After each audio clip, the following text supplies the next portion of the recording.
Mesdames et messieurs, bienvenue au Journal de la Culture.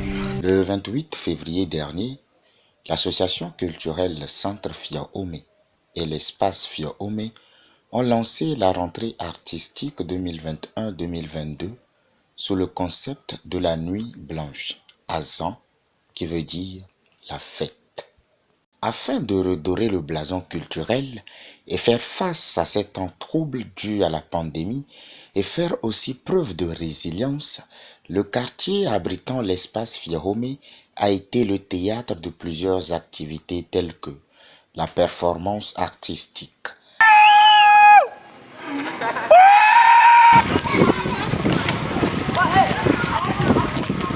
des fresques murales, des tables rondes, le carnaval des marionnettes géantes. À la Nouveau. Et dès que je suis arrivée, j'ai déjà vu que les artistes sont à l'œuvre.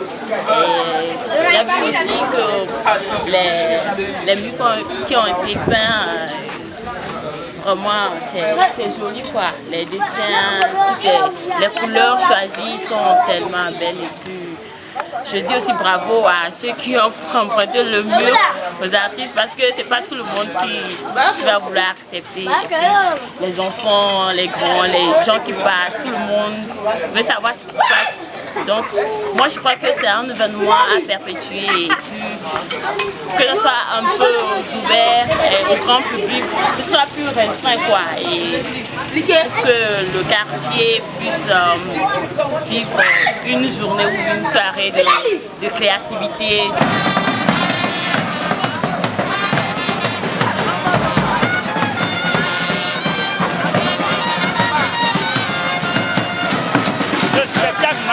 Et pour boucler la boucle, nous avions eu droit à une soirée d'humour.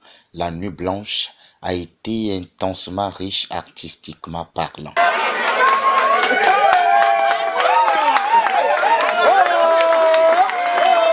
Quelques artistes se sont confiés à nous pour nous donner leurs impressions par rapport à cet événement. Le noir est vaste en fait. Quand on rentre dans le noir, on sent qu'il y a toute une paix dedans, une paix intérieure. Quand on te voile les yeux, tu vois le noir. Tu ne paniques pas. Quand tu rentres dans le noir, quand le noir est noir, on ne panique pas. Si quelque chose surgit dans le noir et que tu le vois, tu paniques. Le noir est source de paix. La première édition aussi de la Nuit Blanche. La Nuit Blanche organisée par la maison Fiaoumé, l'espace culturel, initiée par des jeunes Togolais qui sont des artistes aussi. Donc du coup, pour moi, c'est de leur porter un soutien.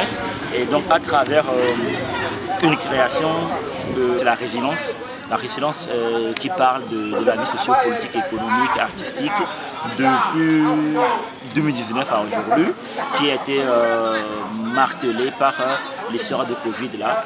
Et donc du coup dans l'histoire de Covid il y a beaucoup de violations des droits de l'homme, des tueries, des assassinats, on ne peut pas mentir.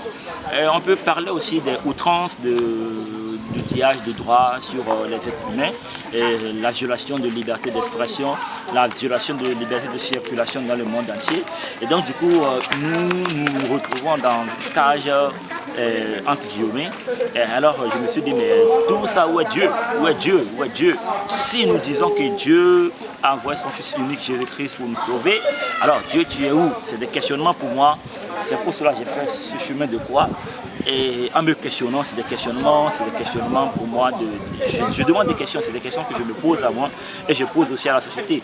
Chaque Africain que nous sommes, parce que le tout ne suffit pas de rester éternel dans les revendications. Nos aïeux ont connu l'esclavage. Aujourd'hui, nous avons pris à cœur cette histoire et cela nous fait mal. Mais est-ce que nous allons demeurer dans ce mal que nous ressentons? C'est déjà une histoire, on doit l'approprier. Et fort de ce que nous ressentons, à travers l'histoire que nous avons appris de ce que nos aïeux ont vécu, nous devons nous lever tous les jours et aller vers un développement nouveau.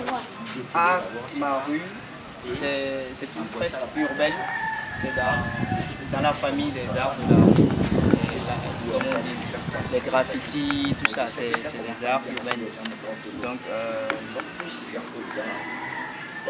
C'est pour moi ma façon de faire comprendre à moi-même et à tous ceux qui vont passer dans cette rue que c'est dans la rue que naît l'artistique. C'est ainsi donc que la saison artistique à l'espace Fioromé a été lancée et les amoureux de la chose culturelle et artistique se sont donné rendez-vous pour les prochaines programmations à la Maison du Roi. Attendez par là Fioromé. Mesdames et messieurs, c'est la fin de ce nouveau numéro du Journal de la Culture. À très bientôt pour un prochain numéro. Bye bye. Merci à vous et à la prochaine édition.